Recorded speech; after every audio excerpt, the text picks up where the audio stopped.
Yeah, it's about, a lot of people have. I'd love them to have some kind of break. Found the enzyme or whatever. Yeah. I was wondering.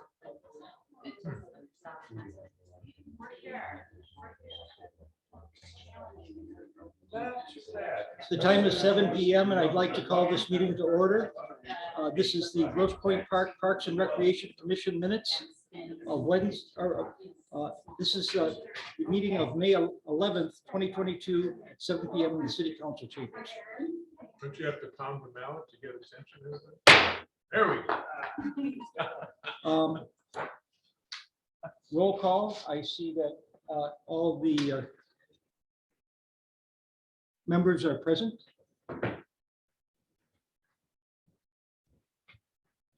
I'd like to have the approval of the February 9th, 2022 minutes.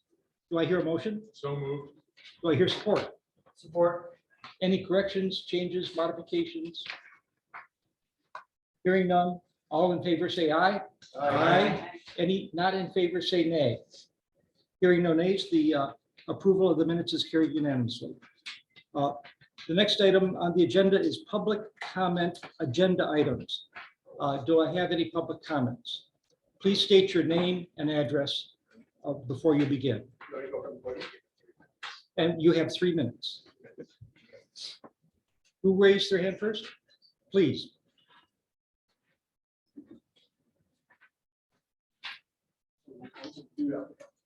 Hi, my name is Tim Clapphead from live on Yorkshire, and I just wanted to speak in relation to the dog park as a strong proponent of this asset that this committee or the city has created. It's great. It's fantastic. Created there's like a community of people that never would have met each other before that use the park as a matter of routine. And I know that I'm part of the Breakfast Club. So that's between more or less 7:45 and 8:45. And I think there's an afternoon happy hour from 4 to 5. So thereabouts. But people who never would have met each other otherwise. So I just want to say a couple things. I'm sure there are concerns from local residents or nearby residents about the parking.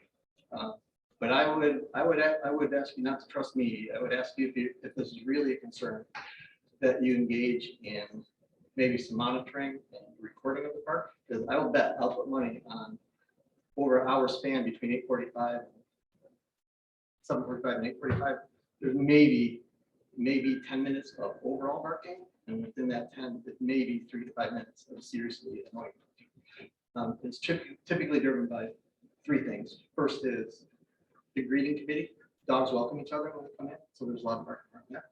Second will be if the guys are driving trucks around or ATVs, certain dogs get really wound up with the ATVs. They'll bark at them as the city guys are driving around. And the third thing is when the dogs get annoyed with each other, and they will start occasionally fighting. But there have been a lot of bark collars purchased by members of the Breakfast Club and Happy Hour Group.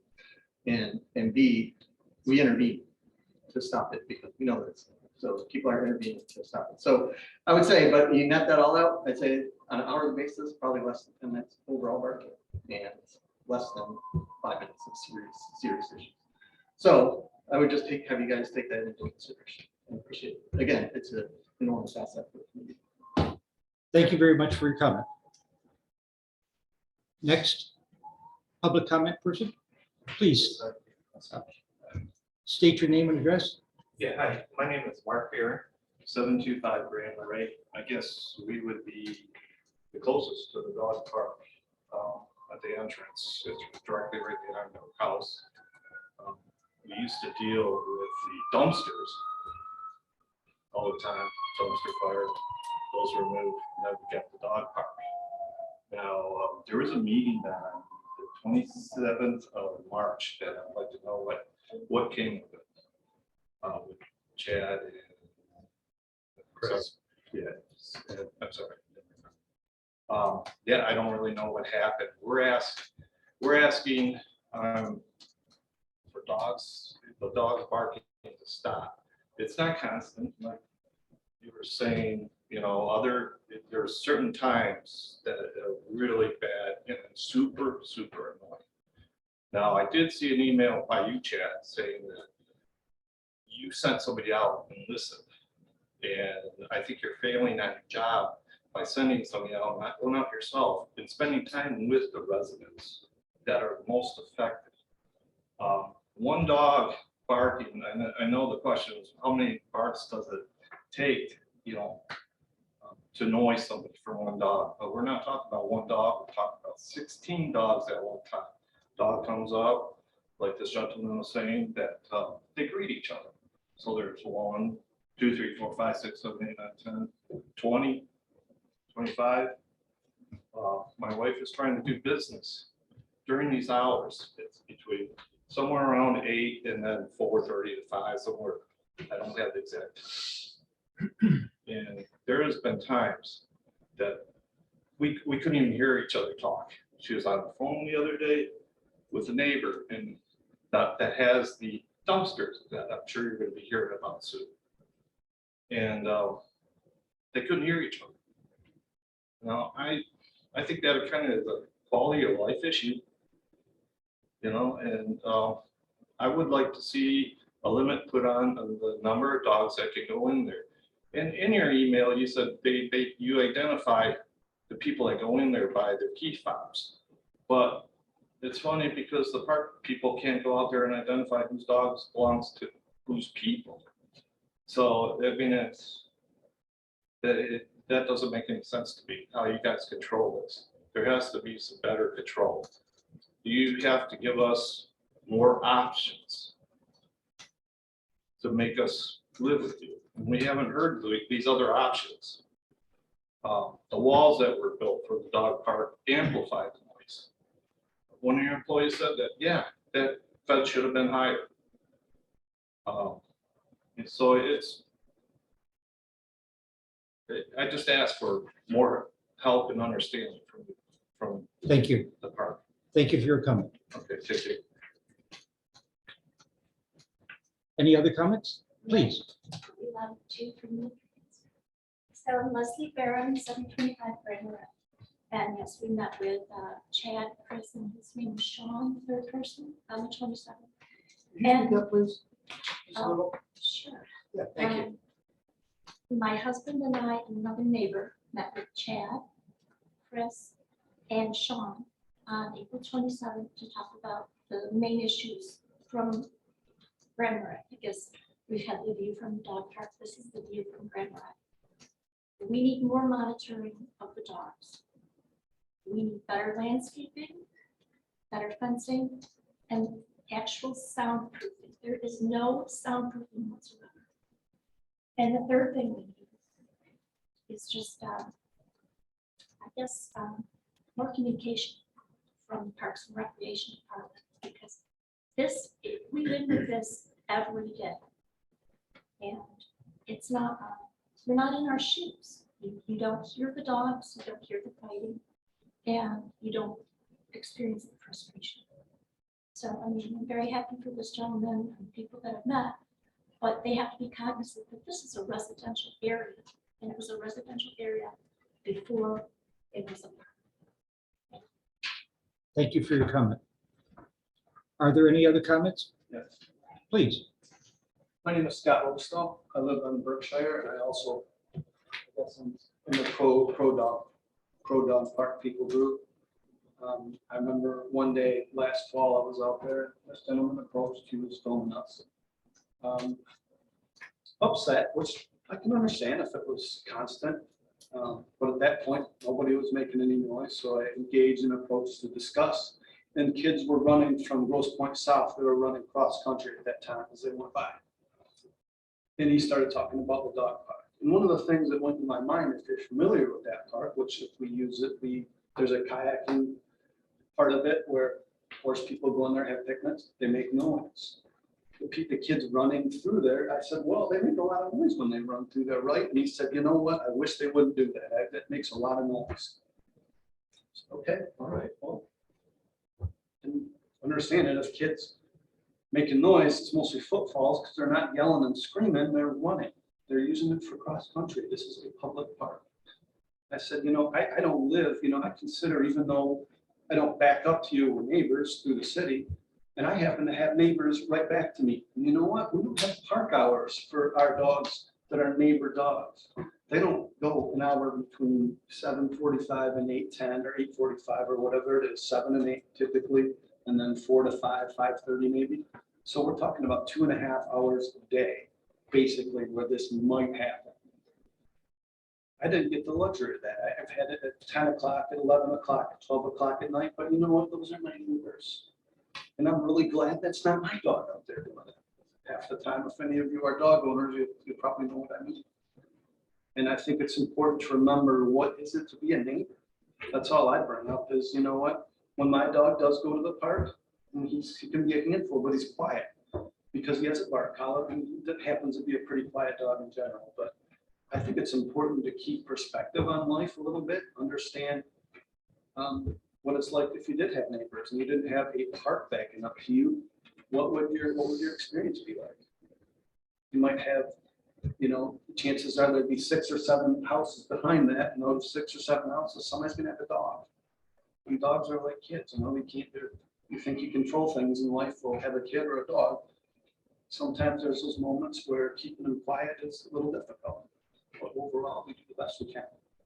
And we really enjoyed this part, this here, that all of our dogs are active and they like to run, they like to exercise, they like to socialize with other dogs. And it gives me a chance to get out and meet my neighbors I never would have met by having a dog park. And it's just been a great experience, and I just wanted to voice that perspective. So thank you. Thank you for your comment. That's it.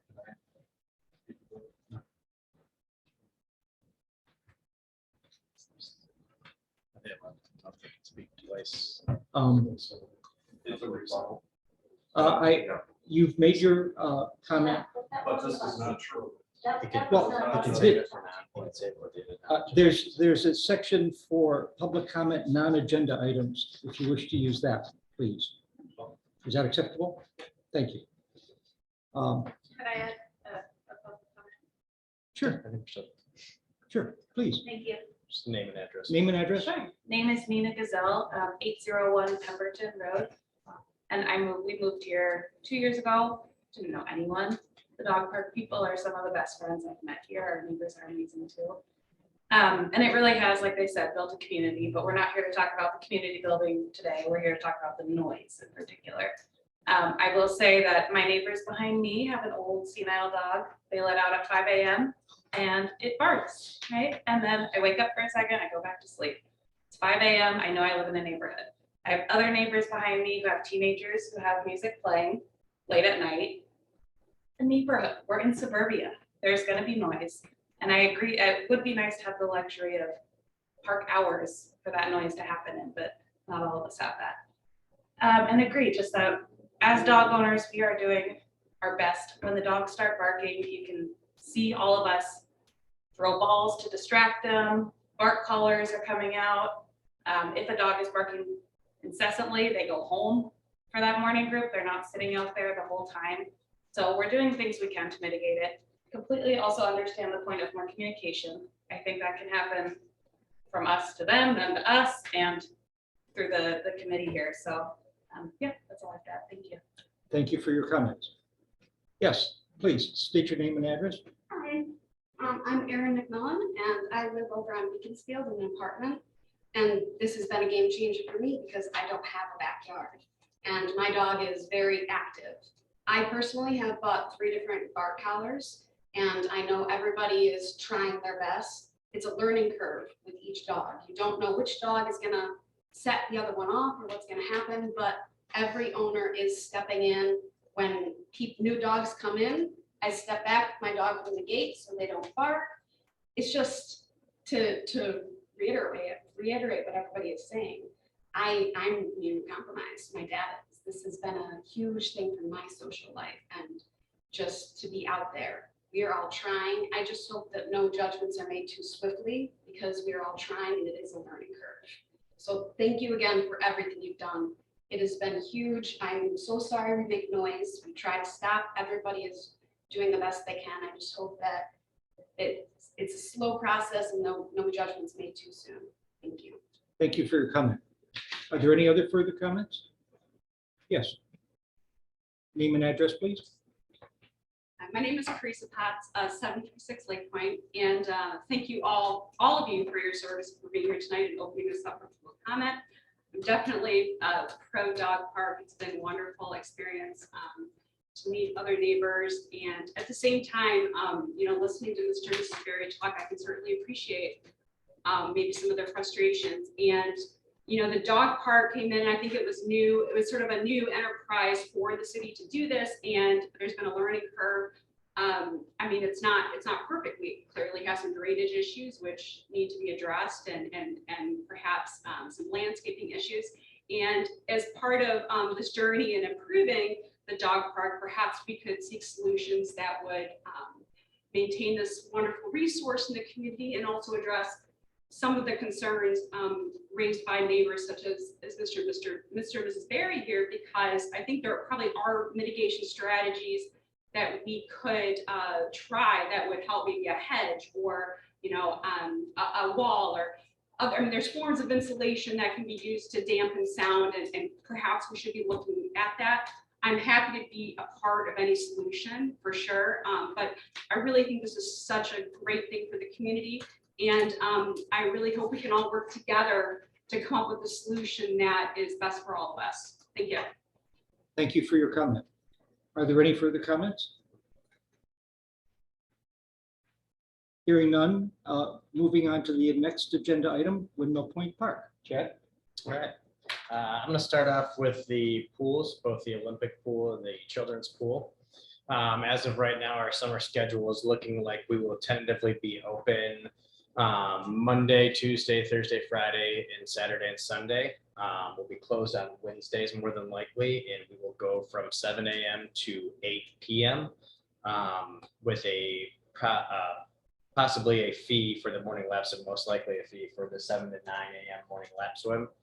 It's something the city of Grosse Pointe has already put in place. And I think in order to be able to operate, that's probably something we're going to have to look at doing as well. Part of our problem is most of our lifeguards are younger and new to the job, that we don't have enough older guards to even open up right now at the 5:30 a.m. time due to their limited work restrictions.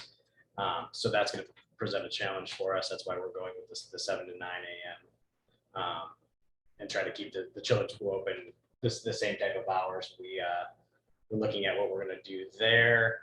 When we get to swim lessons and stuff like that, typically in the past, sometimes we've been able to keep it open and sometimes it's been closed, just due to the amount of guards that we have to go with for swim lessons. Stacy. When did we start charging for open swim? We haven't. This will be new. Is it to maybe limit the number of people because we have so few guards? I think it's to generate more revenue for the pools and the staff, pay the staffing.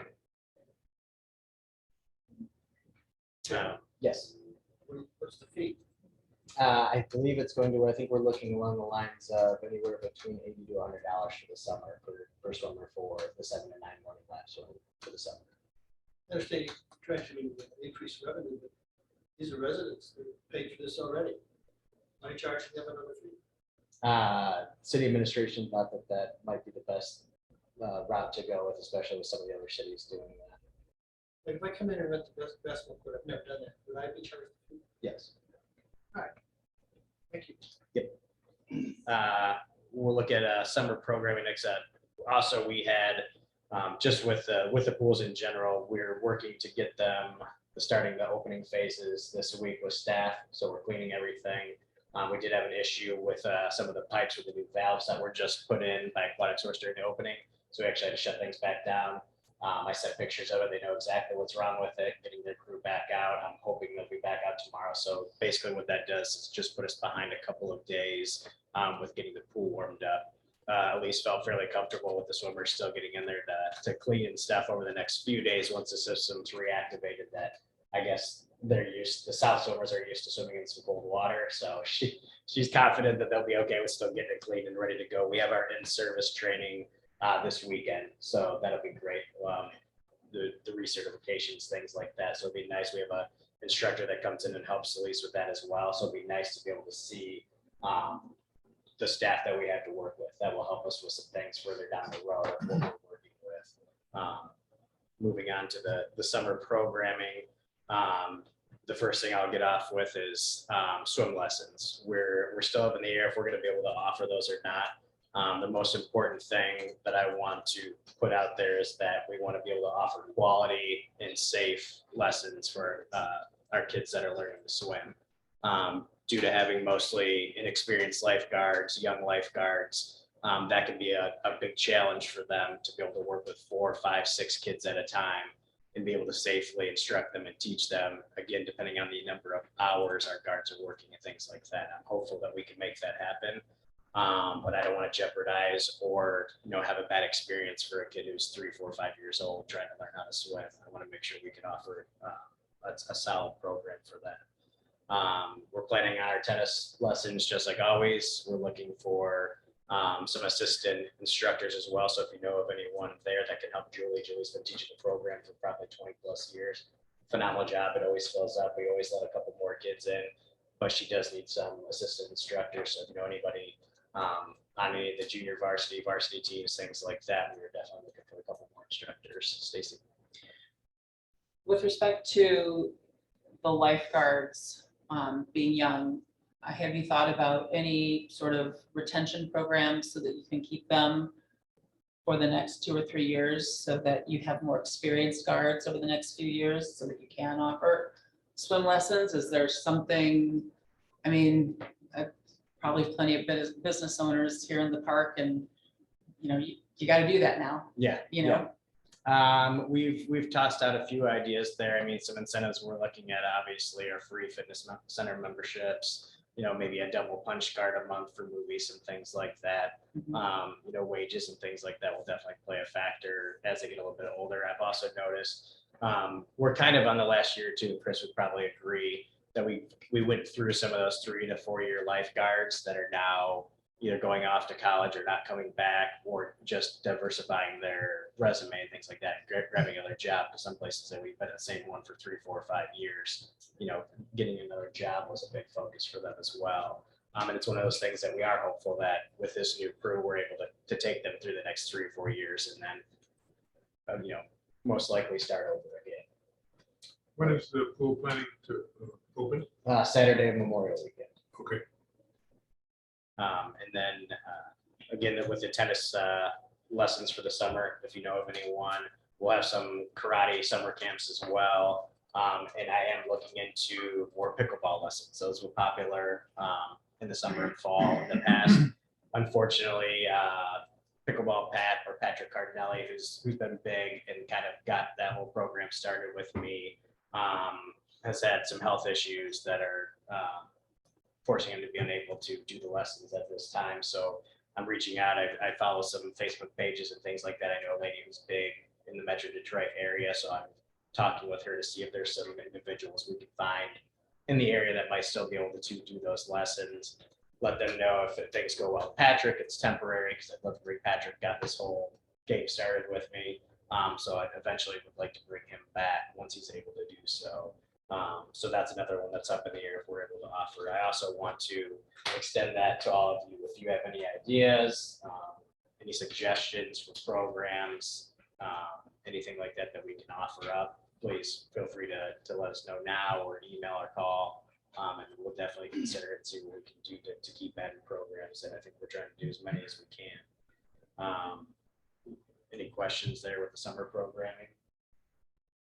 We'll move on to grounds.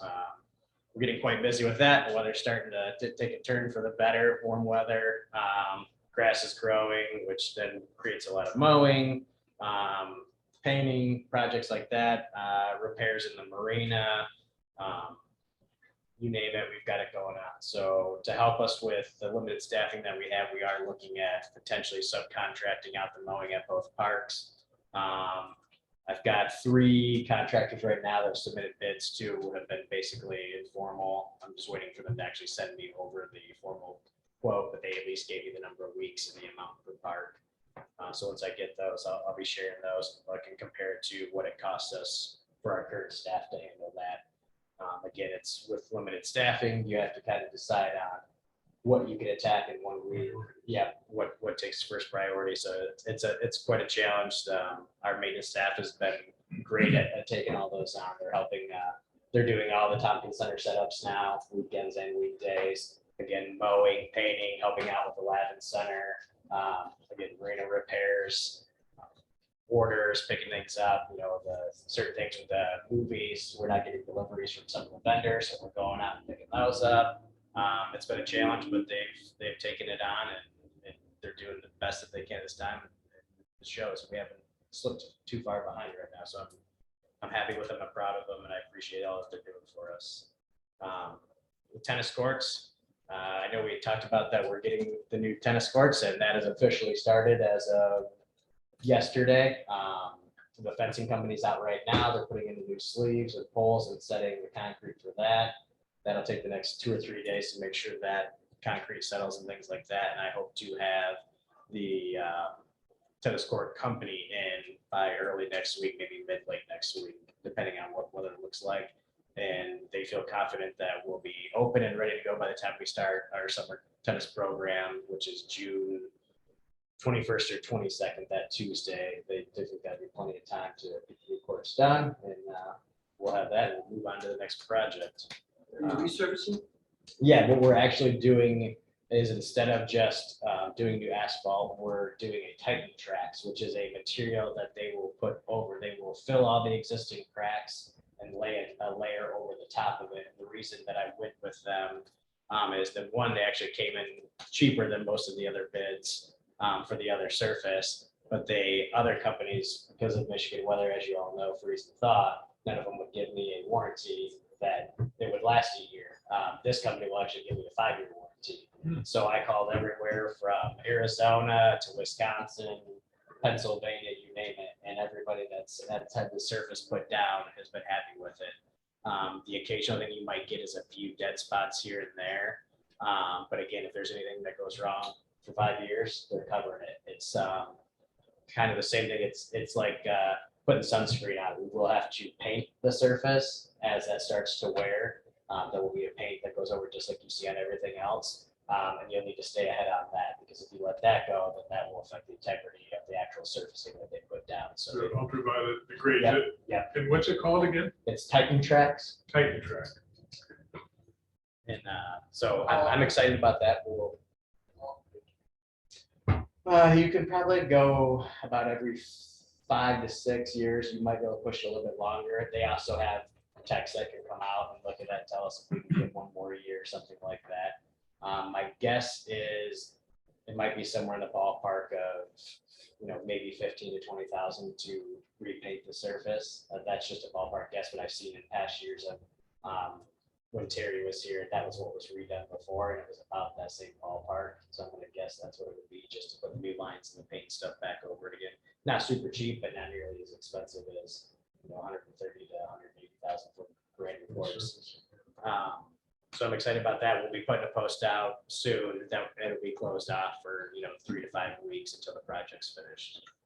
So is it more like a rubberized material that goes over? Yeah, they'll lay it on, glue it down, kind of stretch it out to put it on there, and then they'll touch up the areas there, because as you know, it's a kind of an uphill to walk onto those courts, things like that. They can't run it everywhere, so they will paint those areas just to touch it up, and anything sealers, things that need to do to meet those areas. So they feel confident. It doesn't look like it'll be a hard project, and I've seen a lot of the pictures of work and what they can take one old dilapidated court and turn it into is pretty impressive. So I think all those tennis users that have been missing out for the last probably, honestly, 3 to 5 years are going to be quite impressed. So we might have to go back to that system of reserving courts there as well once these courts are finished. So Chad, yes. is it just the court surface? In other words, just the baseline to baseline, sideline to sideline? It will go. To the fences. Yeah, it will go closer to the fences. They have to stop at a certain area in order to be able to put the material on. It won't go all the way, but it goes significantly close to the fences. And then we will move on to the Lavitz Activity Center. We are revisiting online ticket sales for theaters. There's 2 options that we can really look at and consider. One is an online ticket system through Sensible Cinema, which is who we currently use for all of our theater ticketing software. And the other one is trying to work with Sensible Cinema, IT Right, who's our IT company, Revise, who's our actual website provider. And is there a fourth, Chris, or is it? Rec Pro, who does Rec their Pro, stuff. who is our other software for all of our park programming and residents. That one is probably going to be a little bit more difficult, if not possibly impossible to actually make happen, just because of how much updating and change it would take on a daily basis, especially with new residents, park passes, things like that. You would constantly be updating it. The other system would be something along the lines where you'd have to put some type of disclaimer in there or something like that, it would only be for Grosse Pointe Park residents to be able to purchase those online tickets and go that route. It is a fairly inexpensive route to go. You're looking at, I think, really close to about $1,000 to do the whole process. And then it's, $1.25 per transaction. So it's not expensive, and it would already be with the current provider that we have. So there are, from what I can find right now, a lot of companies that offer something like that anyways. And I think it would be foolish for us to invest in another one, seeing how we just purchased all this ticketing software that we had with the current company last year for $700 to $1,000. I think you're going to find something that's worth the money of changing out your whole system. So we're definitely looking into those two options to see what we're able to do with online ticketing. Any questions there? Or anybody have any comments regarding that? So if I bought a ticket online, anywhere in the world, they still have to get into the park. So is that the safeguard that non-residents aren't coming in? Yeah, they will have to be stopped by the gate guard Yeah. at the park. Or is it their- There'll be a disclaimer they'd have to read, so they're still able to potentially purchase the tickets, but they won't be able to get in once they actually get to the park. Yeah. Anyone else regarding movie tickets? There should be like a box that they can check when they purchase the ticket. I agree that I am a Grosse Pointe Park resident, and if not, you're not going to get in. Right. Well, There should be some disclaimer that they have to check the box. we'll see if that is something that's possible. As of Yeah. what I can tell right now, it sounds like it is just you're able to purchase it, but we might be able to work with them to see if there's something that they can put in there along the lines of check it. So at least you read it, you check the box. We'll see where we go from there. I'm not sure if it's possible. It's a generalized system, and if they can make those tweaks, but maybe for an additional fee, we might be able to have them do that. Yeah. Yep. Because I know- Otherwise, you put the burden on the guards. Right, which could be the challenge for sure, but Because I know when you buy a piece of software, you have to check a box to say you agree to their terms and conditions. Yeah. And, that would be, if we could have that happen, that'd be great. Thanks for checking. that would be great. Yeah, absolutely. The fitness center, we're actually starting to get our memberships back up again, which is really nice. That's a great revenue stream, and just being able to offer a health and wellness program at the park. So we're happy to see those numbers going back up. I think with it, you might see again a little bit of slow movement just because we're getting back into summer, and honestly, most people are going to want to spend their time walking, boating, golfing, anything they can do for the 3 or 4 months they get of warm weather, with a little bit of a delay, obviously, because April and May weren't as great as we were hoping for, but it's nice to see that. So it'll be great to see where we're at September, October, November, if those numbers continue to climb, which I believe they will. So I'm excited that we're able to get those memberships back up again. Same thing, programming with the While ladder. you're on the fitness center, Yeah. aren't you getting your equipment? That will be, I believe, the middle of this month, Chris. Yeah, I That believe you're correct. we're gonna be straightening out and starting the new lease with the cardio equipment. Yep. Which will be great too, and hopefully that will drive some memberships up as well with the new equipment and the lease coming up. Same thing, programming here. I'm definitely asking you guys if you have any ideas, any thoughts, anybody's been coming to you saying there's something they want to see. We've had the Cornhole League. I know, as funny as it sounds, has been really successful. We have the Rocksteady Boxing, which is maxed out. It's a Parkinson's program. It's been great. We love having it and offering it. Our karate has been as steady and regular as it's been in the 30 years it's been around. We have brought back some fitness classes that Nicole Hodges has started back up again. And we're just looking to keep adding. I know we're going to look into some basketball leagues, some volleyball leagues, and see what we can do to minimize the cost and staffing, but still give them an opportunity to be able to play and have some fun. So if there's anything you guys think of or want to let me know, feel free to call, email. How about golf lessons? We actually just started some up. Indoor or outdoor?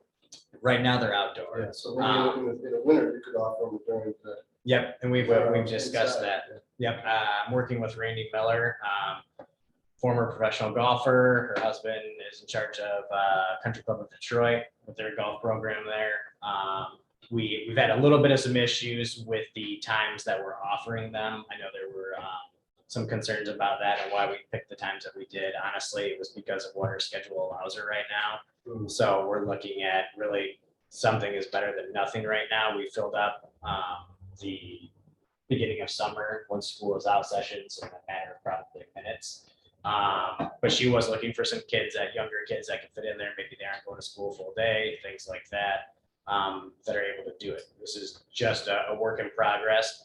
As her schedule opens up and allows her to do some more stuff, she's more than happy to. She just doesn't want to take too much on, and having 3 kids of her own is a bit of a challenge, but she loves the game and wants to be able to work with the community.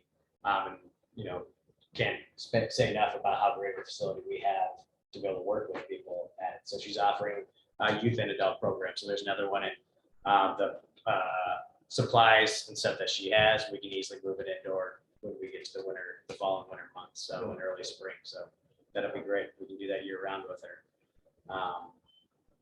Yeah, any recommendations or questions on the programs? All right, we'll move into the Marina. Chris, I'll let you get into that one. So the first thing I was going to talk about was Weld Repairs. Our last Recreation Commission, I was talking about Dean Williams coming into our Marina to do some repairs. I want to let you guys know that they came in and repaired about 10 wells for us, picked the wells up, the piers that were in the water. So that's been completed. I said that it was going to be roughly around 30,000. We just got in the invoice today. I believe it was like $20,000 to $21,000. So it was under what we estimated.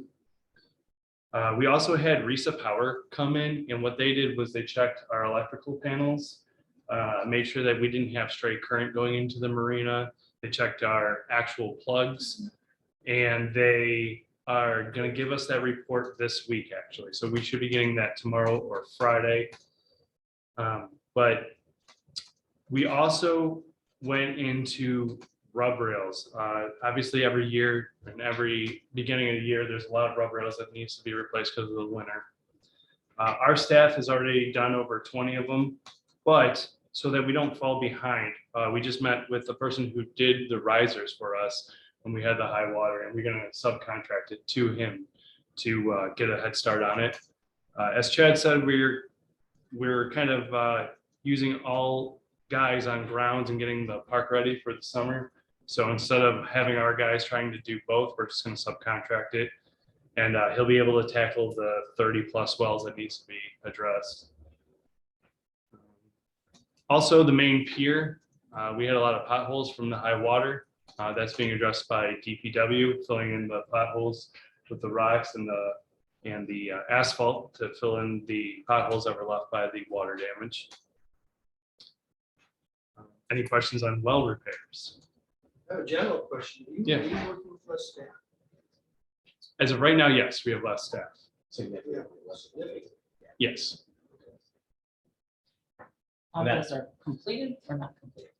They are still being completed. And that was our thoughts with bringing in the subcontractor, getting a couple of quotes on that. They most likely can knock it out. I'm going to guess 3 days. It's going to take the stress off of every staff member that we have. With our guys, they might be able to go out and get one well done, and then they go back to mowing, and then 2 days later, go to another one. Let's, our goal was to get it done before we opened up. We're not too far into it yet, but if we can get it knocked out in a week or two, then we're good the rest of the summer. Then it will open up the availability to our staff to be able to go, oh, 337 just had one bust off or come loose. They can go out and address something like that. But to be that many wells behind already, they they'd spend probably the entire season trying to catch up and it just wouldn't happen. Not only that, but because Memorial Weekend's coming up so fast, that's when most boats are coming in, is around Memorial Weekend, early June. So try to tackle it as fast as possible before the boats actually get into the wells is one of our big goals. Marina Subcommittee, we met on May 4th, Wednesday, May 4th, and we discussed a bunch of different things, and I just wanted to touch base on a few things. One was the repairs that were being done in the marina or have been done in the marina. The other thing was seaweed. We talked about we're going to go back to using chemicals this year, and that is going to be June 10th and August 5th that chemicals will be used in the marina. Also, we'll be able to cut it as well, but it should, again, help with staffing being out there, multiple weeks. That should cut down a lot on it. We talked about the work barge that's going to be put in. The seaweed cutters and the engine has been serviced and that is ready to go. We also, which kind of leads me into the next topic, is we talked about a 1, 3, and a 5-year plan for the marina going forward.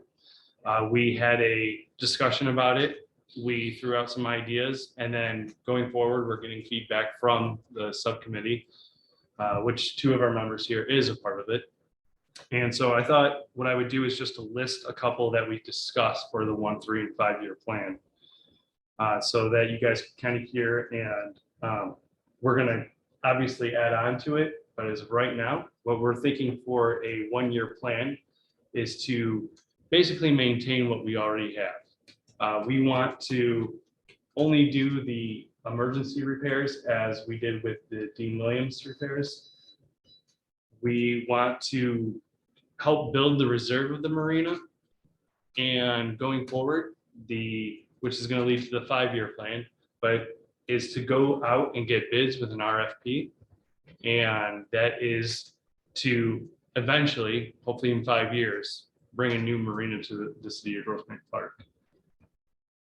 3-year would be to have bids, choose the company. And I'd also, before I forget, wanted to read a feedback that I got from Mr. Haggard. I wanted to read it out loud because I thought it was really well written. And that was year 1.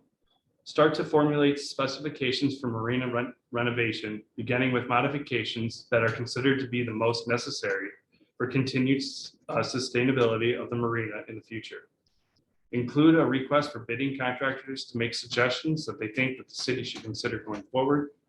Start exploring funding options to help pay for future improvements.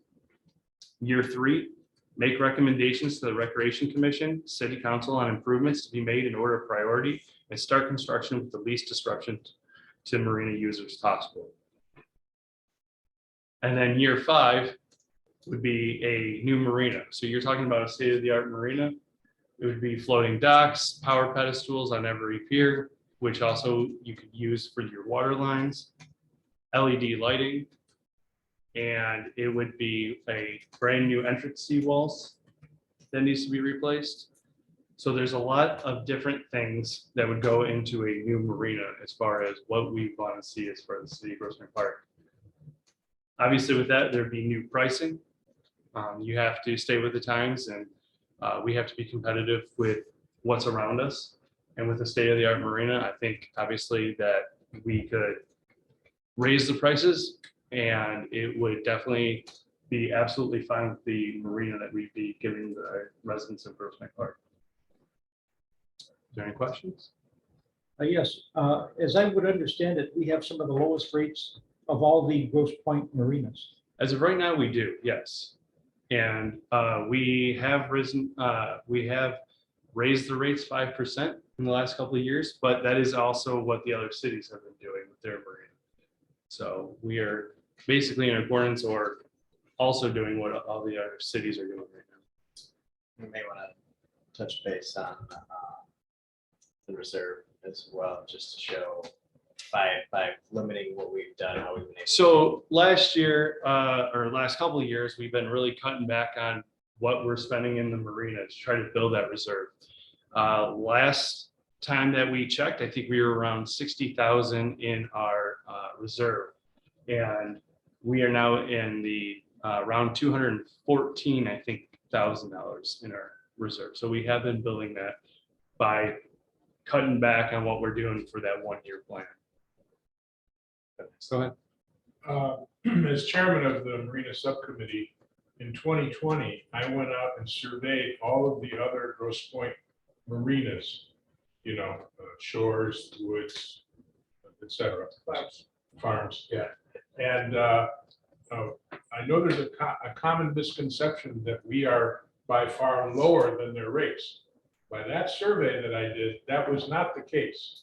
We were towards the lower end of a range, but we were not the lowest overall, especially when you look at it on a square foot basis, which is the way a lot of the other cities do it.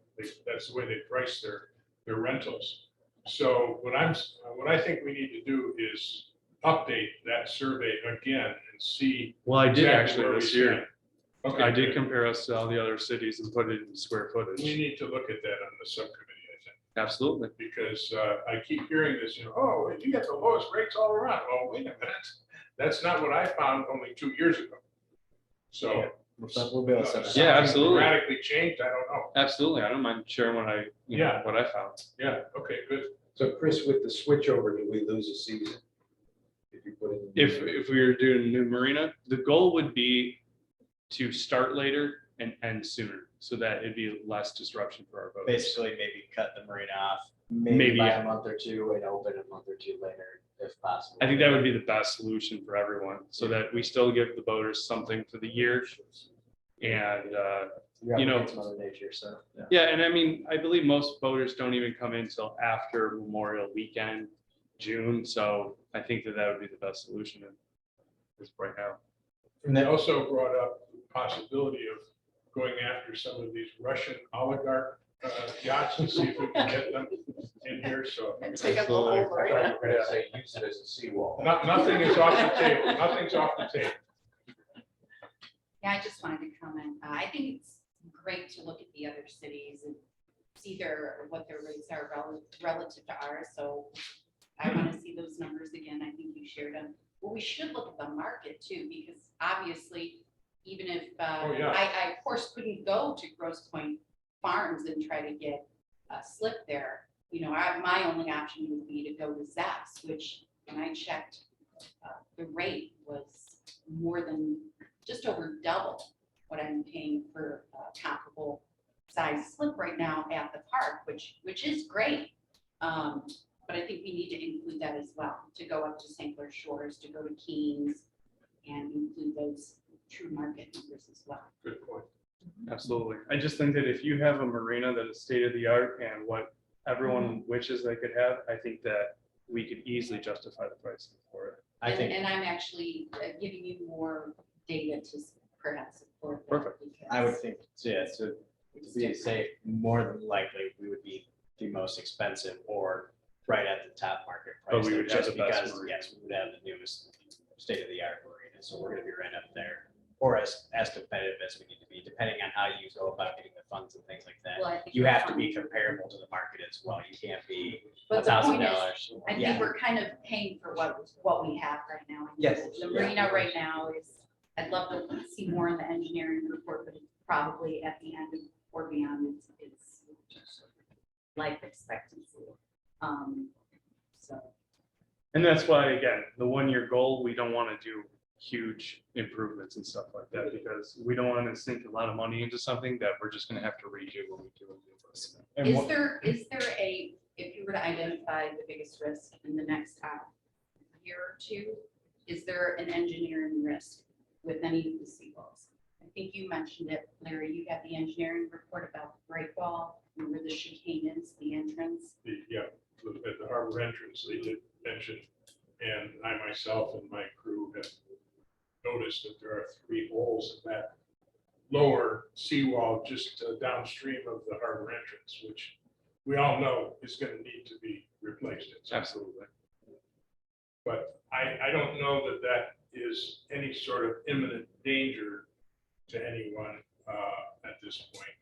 I don't, As long as it's well lit out there. at nighttime, it can become a navigation hazard because it is so low.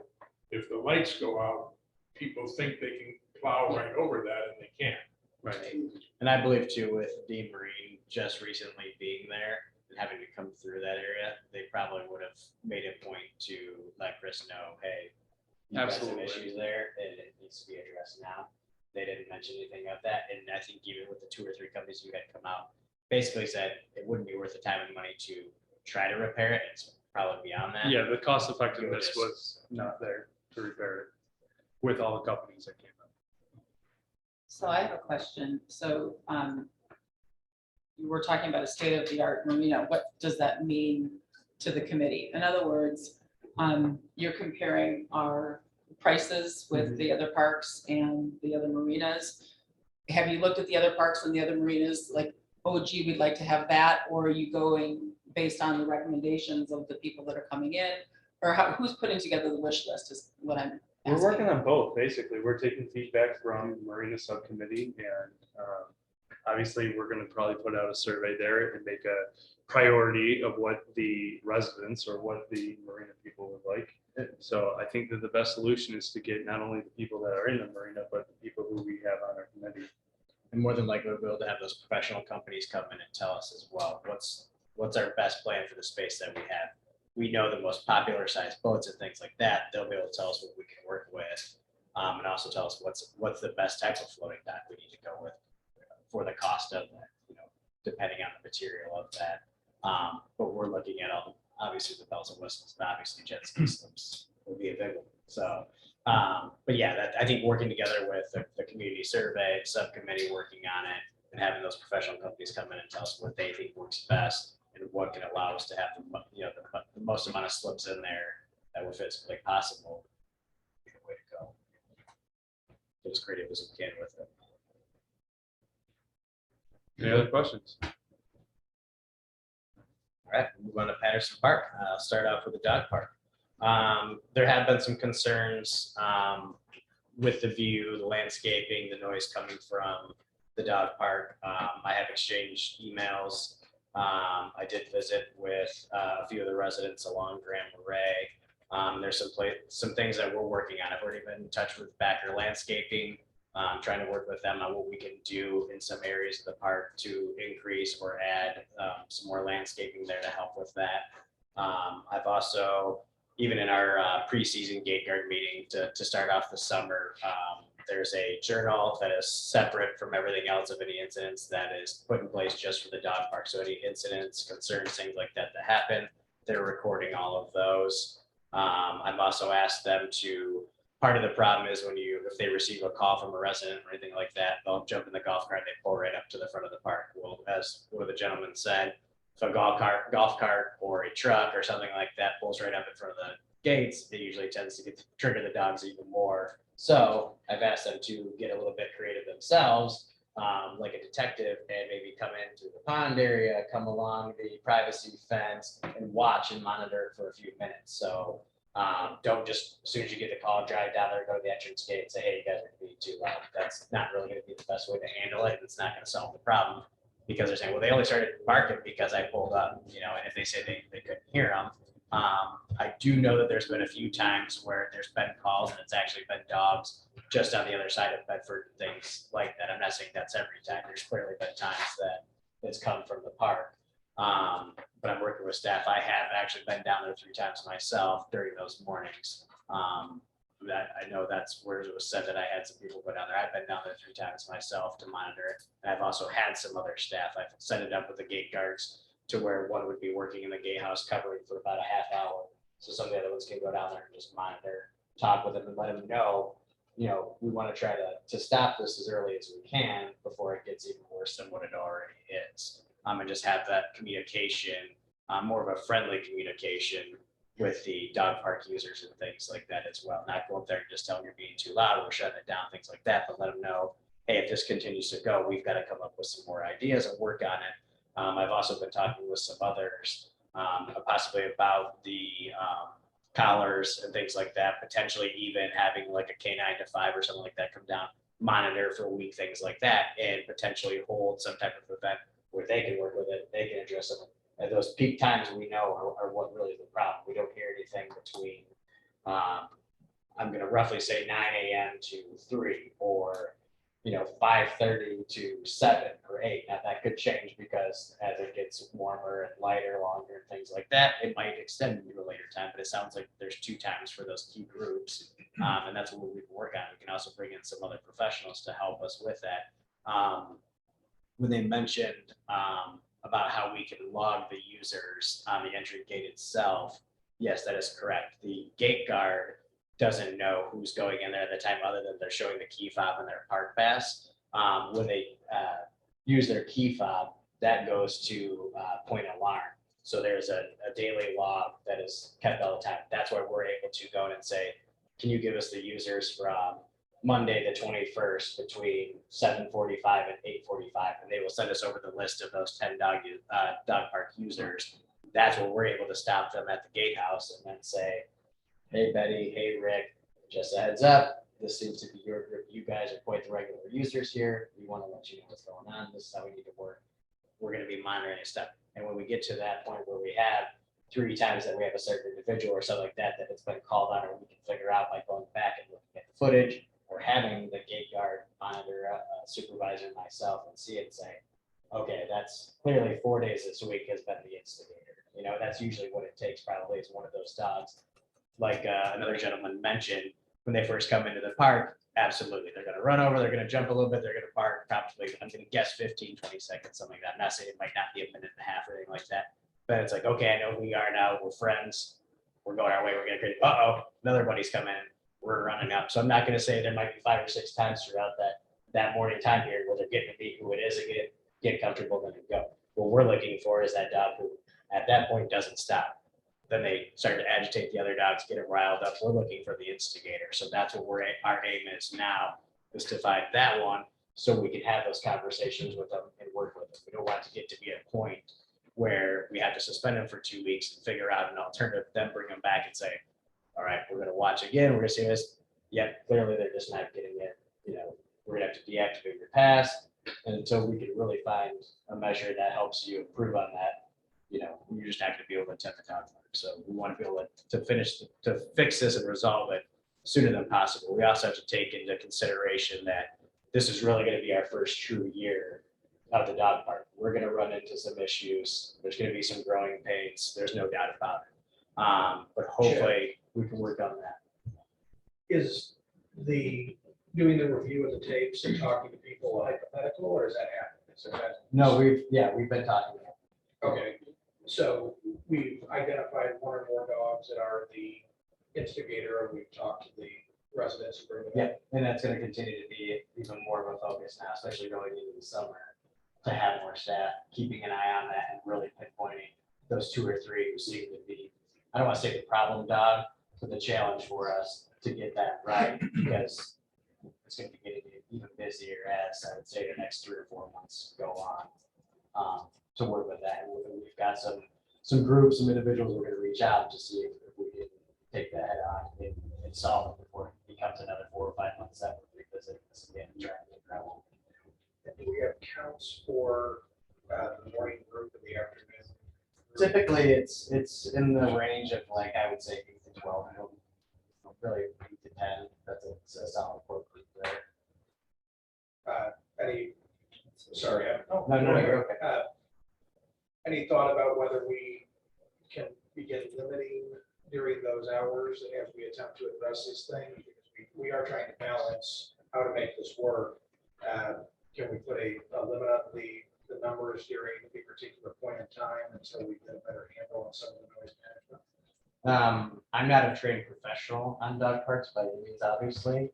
I don't know if we're at a point with the size of that park that having 10 dogs in there. I'm not talking about capacity, I'm talking about noise. I had understood the issue to be the barking, not that it's overcrowded, not that the dogs can't run, right? But if we're talking about the dogs getting excited, and I'm not a dog park expert by any means either.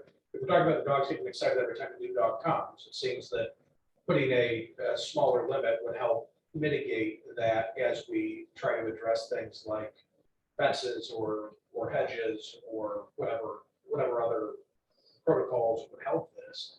Just trying to think of something that would allow us to continue allowing people to make use of this resource that we have, but try to limit some of the issues that we're having. I'll quickly answer, I'll let some others weigh in on it. I don't know if it's necessary. The reason I say that is, okay, you may have, if you have the 10, 12 dogs that do that initial barking when another one comes in, we're looking at a very short period of time. What I thought my concerns were, okay, is there a dog barking nonstop for 25 minutes, 30 minutes, something like that, where you are not able to get any work done or have a conversation because a dog is nonstop for 30, 45 minutes, even really 20 minutes. It's just continuing to bark, trips back and forth, things like that. And this dog just will not stop. We're looking for that, or the one that after they've had those meet and greets, then continues to annoy another dog or do something else and just having a bad day. Those are the ones we want to look and say, all right, this is your third bad day in a week and a half. We have to come up with a solution. So it's either going to be, we're going to require you to do this collar, or show us that you went and at least had some visits with K95 or someone else like that. And they give us an assessment and we'll say, all right, they feel comfortable if you take these steps, you'll be okay to come back in and do it that way, rather than just saying, you know what, you've got a problem dog. We're going to just deactivate your pass. You can't come back until we see, further notice of that. We've got a lot of options. We're still so early in this game that we haven't even had a full year yet. I think we started really almost early fall of last year, and then the weather got cold, snow, things like that. This is going to be our first true test. I'm really hoping that I will improve my communication with the residents or those individuals that have concerns. I will up that for sure. But we'll work on this together, and let's take this year. I know it sounds like a long time, but let's get this year to where we would really solve these problems and then see what next year brings us. And I think with the time we have this year, we'll be able to do that. Mike, I'm just impressed with what we heard from the residents about their attempts, their own attempts that they've initiated to try and do remediation of the problem. That's pretty impressive to me, that people are talking to each other, going out and getting training collars or intervening in other ways with their dogs, anticipating, like you do with your kids, anticipate, distract, and substitute. And that's what you got to do. That's what you got to do with the dogs too. So it sounds like they're on the right track. I think that's good. And I would hate to see us over-regulate a problem that may not be as big as someone would lead us to believe. I was there an hour and a half today. I probably heard 5 barks total in an hour and a half. Total.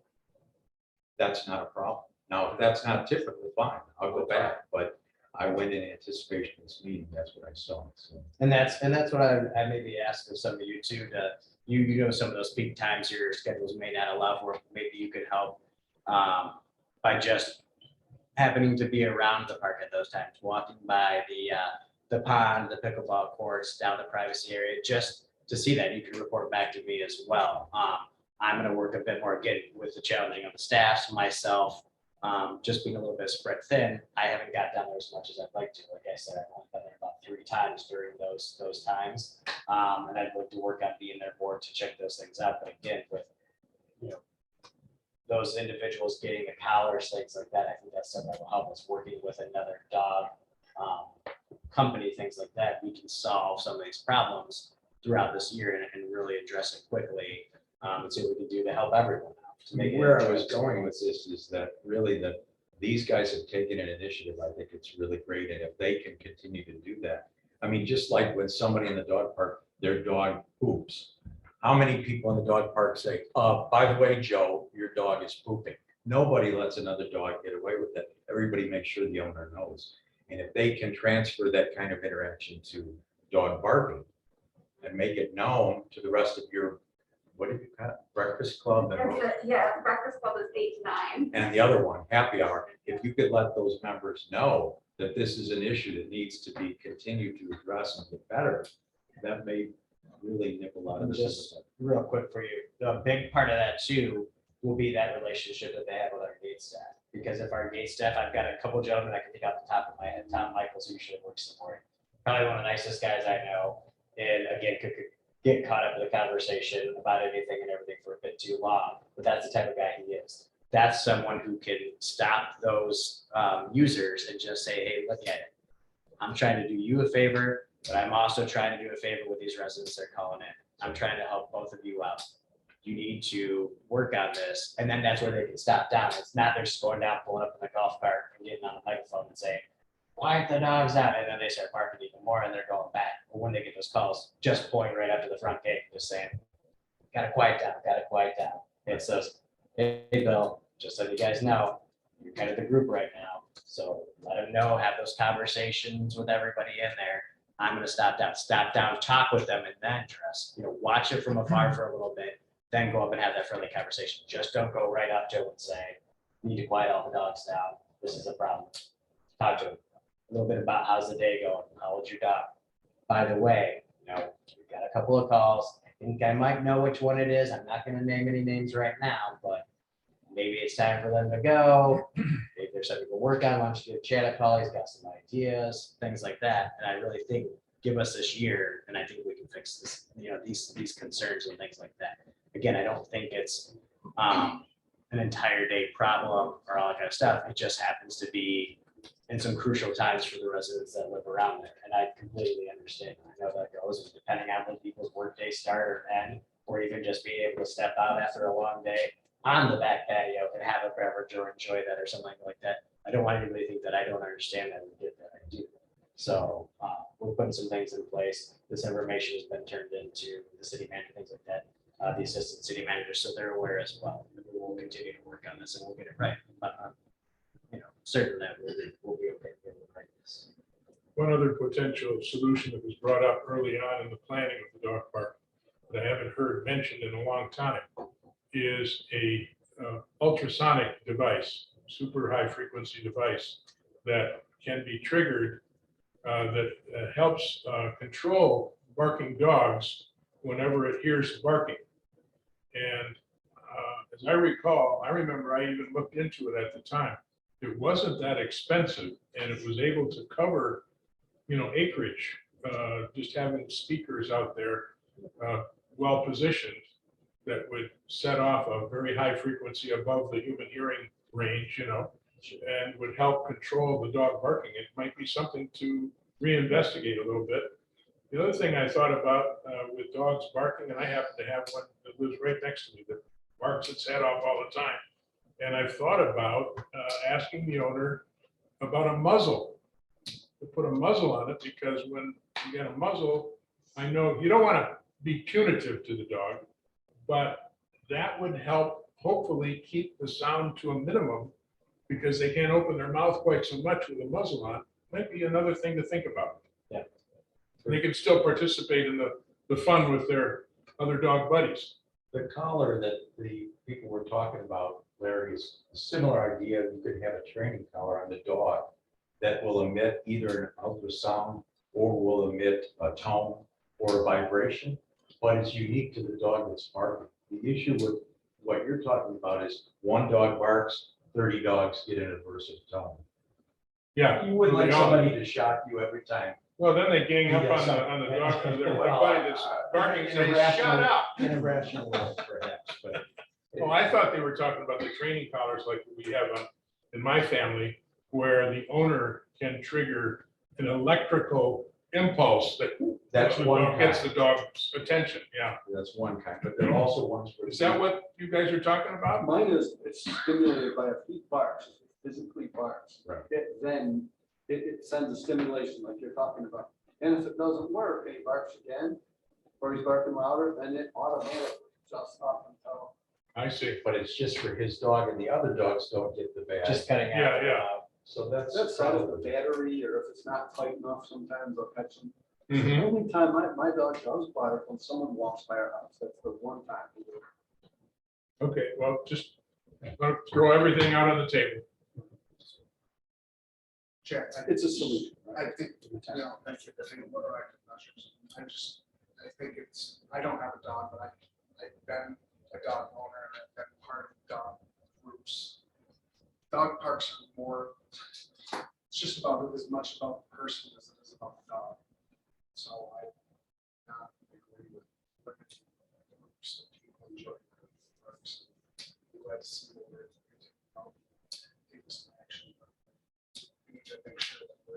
Yeah, We're cognizant. I think absolutely. As for the landscape and things like that, we can work on those. You know, I can do my best, within reason to make that corner, to make that side, certain areas of the park better for the residents along that area. We can definitely work on those things. I do like the fact that Ms. McMillan mentioned that, because in my early studies and things, research, things like that, that was something that I saw a lot, that you find groups of people that become friends that typically would never, of all ages, background, things like that, that become friends and grow that relationship that you wouldn't normally see. And even someone who may have just recently lost someone or something like that, this is a way for them to connect with others and build relationships that, again, in most circumstances, they would never have that. So it's a nice way to, again, bring the community together, which is a great thing. And it gives an area for dogs to play that may not have an area, and all they're able to do is walk around the sidewalks on some of the side streets and things like that. So we are definitely going to continue to work on that. We will up our game on it, and I ask for your help in doing that as well. Any recommendations, things you're able to find, please send them my way. We'll continue to stay after it. On another note, with the grounds of the dog park, most of you probably know that I'll break it into thirds of the park. The first third, right off the entrance pad, has become a bit of a mud pit, or depending on the weather, just mostly dirt now.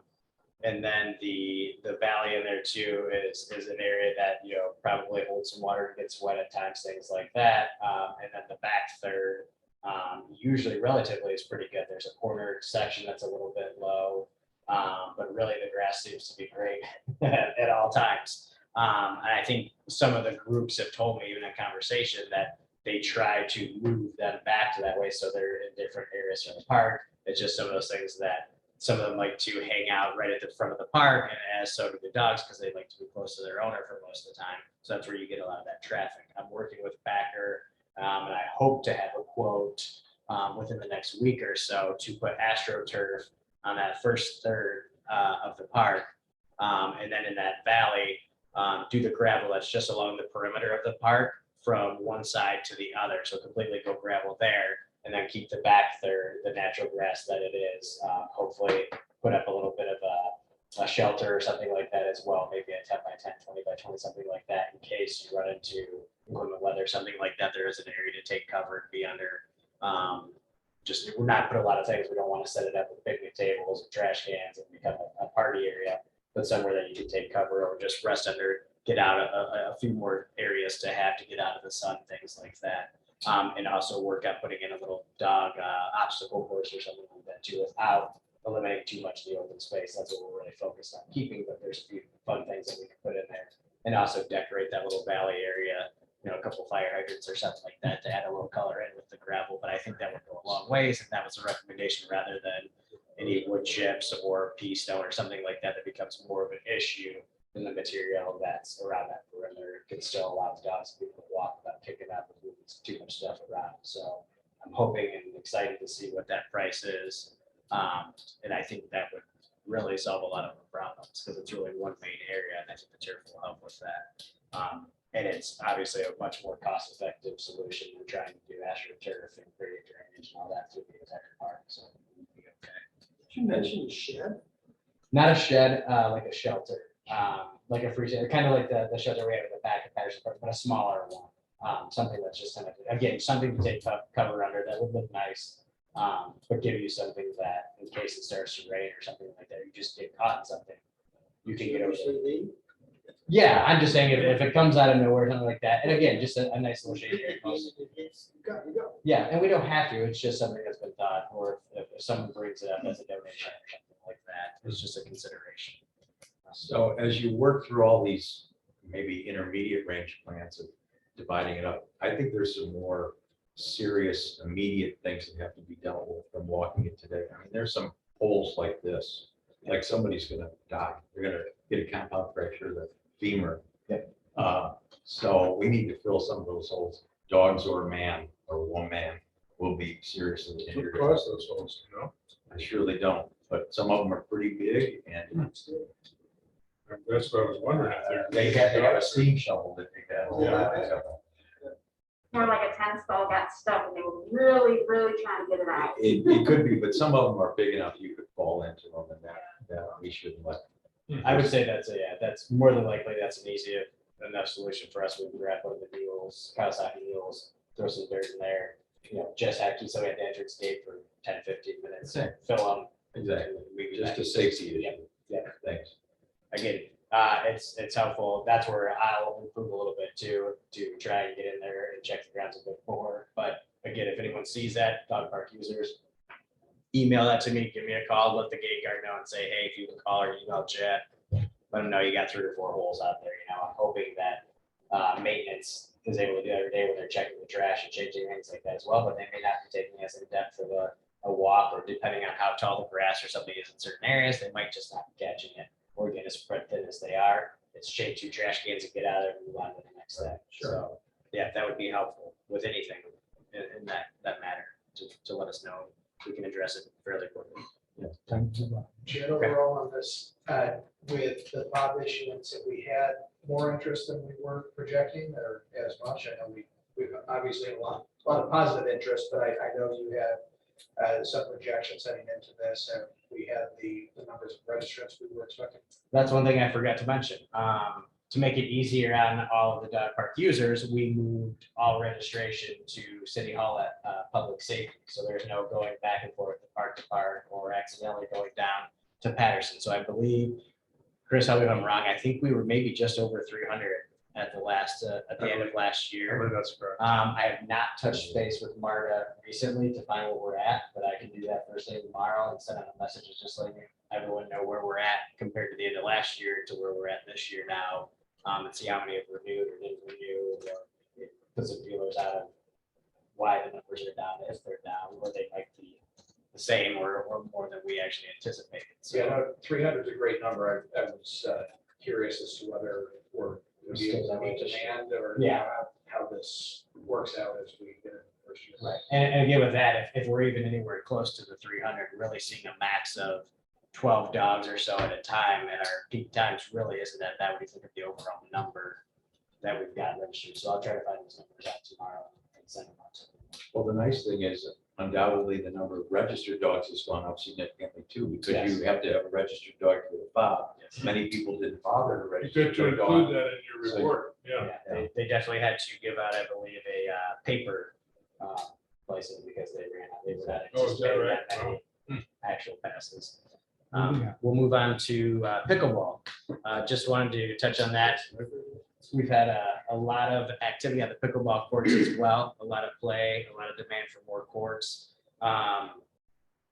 We've got some minor repairs that we probably need to do. Some areas where the surface is coming up, needs to be repainted on the playing areas. Again, that was something that we just resurfaced basically to get it going. There wasn't anything that was torn out and new material put down, things like that. It was more of just a coating that we put on to create those new courts. So there's some areas we need to touch up. There's some, decent cracks between the concrete sections that have been there for years. So I've got the same company that's working on the tennis courts to come over, and they're giving me a quote along with a couple others to see what we can do just again to get by for a season or two. That's going to be just an ongoing thing until we really look at what we're going to do long term. I do have an architect who's local and plays all the time that already did drawings for us, how we can create with the space that we have, 6 courts, fencing, everything free of charge. So that was nice. I didn't even have to go out and get that done. It's already ready to go. I've submitted it to that company. They just give me a bid. Again, with the deficit that the city's facing, right now is probably not the best time for us to try and create 6 brand new courts on that. It might be a foundation project. It might be something in a couple of years. We may have some super big pickleball players that are willing to donate, to help us out with that project, or at least match if there's something we can work on. But I definitely know we need the 6 courts, and that would open us up to be able to offer lessons, leagues, and open play all in one night. There's one resident who's very big about open play. I think it's another nice opportunity on a Saturday or Sunday, getting some prime time to reserve the courts, but just doing an open play for 2 hours or so. Basically, you kind of put your paddle in a holder and you just rotate through. So, it's up to them to make it work. But again, that's how you meet new friends, get to know people, make it a social type of event. And we're gonna test that, see how it goes. And if we do well with it, then we'll continue keeping some times or some days where it's just open play and people get as a group. They don't have to worry about trying to call and reserve and make the times. They just know they can show up and see what the competition runs are that night. Again, it's a little bit of a challenge with offering the lessons. I was gonna try and implement maybe a league in as well one day without Pat around. I may or may not still try to do that. I'm not sure, but we're definitely going to be looking at in the fall or winter a potential Sunday co-ed league, two males, 2 females, a Monday night women's league, and a Tuesday night men's league. Again, I think it'll be nice revenue stream for us, and be able to utilize the gymnasium some more as well, and be a popular few leagues for us. So I'm really looking forward to that. Just remember, we got those sailboat races on Tuesday nights, so. Not in January. Oh, okay. True. Yes, I will not do it. When your sailboat races are going on, I can Okay. guarantee you the courts will be full of packers. So there won't be anybody in the gymnasium playing pickleball that time. We're good there. We're good on that. And then the reflecting pond, they're trying to finish that up hopefully this week. Converting back over just to the fountain pond or the sprayers. And have that ready to go for the summer. We're starting to get more bookings for the lodge for family get-togethers, grad parties, things like that. So we want that pond ready to go. Again, you just got to pick which project you're going to be working on, how many days it's going to take. It takes a little bit of time to clean off all the jet ice and everything from the ice rink and convert it back over to the pond. So they're working hard on that. Is there something going on with the golf maintenance too? That I heard about? Green and. Not really anything there other than we'll be ordering in some bunker sand, things like that. Okay. Obviously doing a little bit more tightening up of it, looking to see what we can do to potentially work a little bit more on the greens. It's funny that you asked because the manufacturer and installer that did those chipping greens and putting greens originally just came back maybe a month or 2 ago, 2 months ago. They brought a client and they flew from Florida. They went and looked at one in Ann Arbor and came to ours and looked. And he was actually, with the age of the greens, was quite impressed with how they're holding up. I thought it would be the exact opposite. I thought he'd look at us and say, "What did you do to these things?" Not to You put need to any bad replace the time on whole myself. thing. No, he was quite impressed, and I don't think he would have brought a potential customer Yeah. to the greens if he felt that they wouldn't be worthwhile, because they came and looked at them ahead of time before they brought them to it. And so there's some few minor things. So we're going to exchange some more emails on what we can do to clean them up a bit more. But mostly it's just getting out there, replacing some cups, getting the leaf blower out and not letting the same blow all around, and some bricks and pavers and things like that. But, again, Randy, who's leading the program, said this is a great facility to be able to teach people how to play and train them. So it was nice hearing that from someone else Good who stuff. is working with our program. So we'll move on to gardening. Currently, right now, we've got Corinne, who is our gardening supervisor, and she is a one-woman crew right now. So she's doing her best to maintain and clean everything up. And we're just kind of trying to focus on the main areas: entrance to the park, around the Tompkins Center, down near the concession stand. Things that are going to be a challenge will be the reflecting pond, the putting and chipping greens, the boardwalk, things like that. It's just, by the time you get a little ways down, it's all going to be overgrown or need trim or things like that again. So we just got to pick and choose our battles. But we have focal points such as the Tompkins Center, the atrium area, things like that we got to stay on top of, just for rentals and normal walkers, things like that going by. You need to keep that look and have things nice, and some things are just going to have to wait, and hopefully people will understand that and work with us on it. Maybe not quite come after us until it gets really bad and we don't have any other option but to try and get over there. Did you try to get any volunteers involved? We haven't gone out with trying to Gardening reach out. clubs, beautification commission. That is good idea. a great thought. I will reach out to Brian and Kim for the beautification commission, and also to some garden. We have some garden clubs that run out the Tompkins Center, so that would be very helpful. The same goes with the Tifa district. The light pole pots, watering those take a few days a week, 8 hours alone just to water most of those. And you're also talking about the flower, the ground pots and the beds and things like that. So there's a lot of work that some people just don't even realize all that's maintained in the city. We'll move on to subcontracting. That's another one that we're looking at, potentially bringing in some subcontractors to take care of the TIFA districts, the light pole pots, the mulching, the gardening, all those kind of things, to see if that can help us and take some of the stress off of trying to cover so many areas with such limited staffing. So we've gotten one quote right now. We're waiting on a second, and we've had about 6 or 7 landscape companies that either don't have the staff themselves or are just not interested because they're booked so far that they don't need to add on another job. Unfortunately, we're in a time like that right now. We're trying to find someone to come in and really work on any project is a challenge, or they're backed out so many months that, at least they could potentially give us a bid for next year and see if that's something that's worthwhile, and move some clients around and projects around and see if we can bring them on. But there hasn't been a lot of interest, I'll be honest. We'll move into unfinished business. I just thought I'd touch on the theaters for Mr. Edmonds. Yeah. We usually ask. Our first night, I believe, Chris, it was Friday night, the grand opening of Doctor Strange. We sold 130 out of 138 tickets, so almost close to a sellout. The big no-call speed, yeah. So again, another great thing, our numbers are starting to improve. A big part of that is what films are coming out. Are they being streamed somewhere else? Those are some challenges. It's not quite the same market it was 3 or 4 years ago. But it's nice to see our numbers are going back up. And as more popular movies continue to come out, I think we're going to be in a good spot with seeing the numbers go back up. So there's definitely could be some positives at looking at the online ticketing, because for a couple that has to work, they're not going to have an opportunity to come at 7 a.m. or 5:30 a.m. They got to go to work, and there you go. If we can, put in the right requirements in order to do that, it could help us. We're going to look into it and see what we can do to best serve us. New business, I don't have anything. We'll move on to public comment. Bob? The next item is public comment for non-agenda items. Yes. Please state your name and your address. Come up to the podium. My name is Ann Rock, and I live at 745 Grand Way. I wasn't here earlier. I asked permission to make a comment about the dog park. To use to decide whether I'm allowed to do that or not.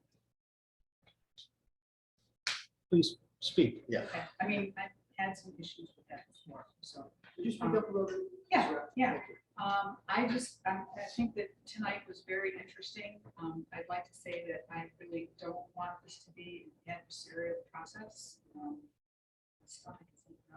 Already. I heard some things here tonight that were very encouraging. Remedies with K9 to 5 and talking to maybe about park colors or working with the owners. I would like to say that there are serious problems between and also in the afternoon. I met Scott the other day. We had a great talk. There were 10 dogs there. It was lovely. Not a problem. But in the morning, I believe there's 1 or 2 dogs. And if you don't mind, I'm just going to play this for you so you can hear what this is like. I know what Chad is working on. The guard gates have been wonderful. This is what I hear in my kitchen every morning when I open the windows, or what I hear in my office when I'm trying to work. This is clearly not a bathroom brook. It's clearly not dogs don't bark. I firmly believe there are some solutions that we all work towards. I don't want to take the dog park away from anybody. People have a good time there. When I get a new dog, we lost our dog this year, I'd like to bring my dog to the dog park. But I think that the level of noise, there needs to be some solutions. The morning it often goes on for half an hour. Gate guards have been fantastic.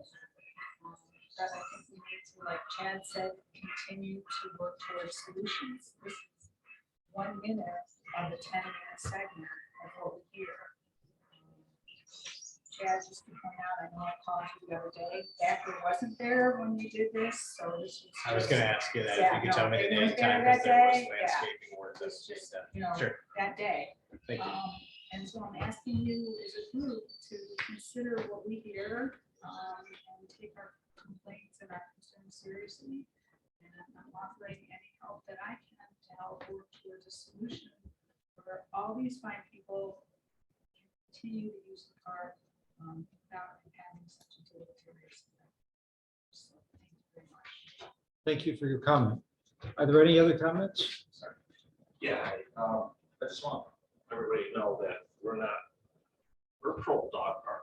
We're just, and then my rebuttal is to Scott. I do remember him now talk, we did have a conversation when I said about my wife and I were trying to have a financial talk, a very important talk. And it was in late November, so what he said is not true. So he said that the track people were running, so late November, yeah, cross country, it's not true. November, late November, they didn't run late November. But, you know, as you can see, there is a division. People in the dog park, people, and then over here, I mean, that's not good neighbors. But our conversation was just like, I lost it. I have to admit, I lost it. I was like, can somebody shut these dogs up? He came over, nice enough. No, we talked. It's contentious, it is. I'm sorry, no, I'm sorry. Please, No, no, you- we can, please. I'm not trying to be against you. Discuss. Yes, anyways. He said, yeah, dog parks are noisy.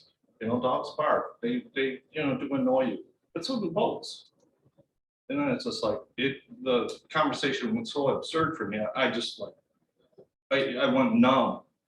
And then if these are the neighbors, he told us, why don't we move someplace else? Why don't we move someplace else? His parents did. They moved to the country. You know, it's like we were here first. I don't understand. These are good neighbors. But that's why we get so frustrated, because nobody listens. And it seems like nobody cares sometimes. You know, and it does affect you. As in, like the tape. So, thank you. That's all I got to say. Thank you for your comments. Can I rebut the rebuttal? No. Okay, We'll read it. all right. Are there any other You can email non-agenda? me with anything as well. Please feel free. Are there any other non-agenda item public comments? Hearing none, do I hear a motion to adjourn? I would so move. All in favor of adjournment, say aye. Any opposed, say nay. Hearing no nays, we are adjourned. Thank you very much for your attendance, and thank you very much for having everybody here. Next meeting will be September 14th, 7 PM in these same chambers. Great. Thank you. Thank you. Take care. Good night. Excellent input from the commissioners. Thank you for No, your. that's a step in the right direction. And to go down anytime.